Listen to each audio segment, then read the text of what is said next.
Mà tôi đã nói một câu này mà biết bao nhiêu ngàn người ăn chay. Tôi nói quý vị có sợ cái nghĩa địa không? Nói sao không sợ, trời sát người chết mà không sợ được. Tôi nói quý vị sợ nghĩa địa, mà nghĩa địa một cái mồ chôn có một xác à. Còn cái nghĩa địa trong bụng quý vị đó chôn cả hàng triệu xác trong đó mà quý vị không sợ, vậy mà tối ôm nghĩa địa mà ngủ.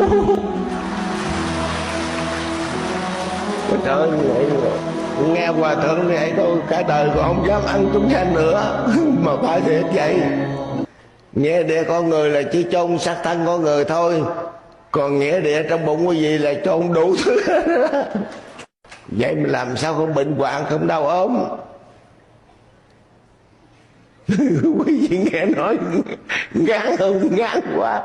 Không biết quý vị ngán chứ tôi ớn quá.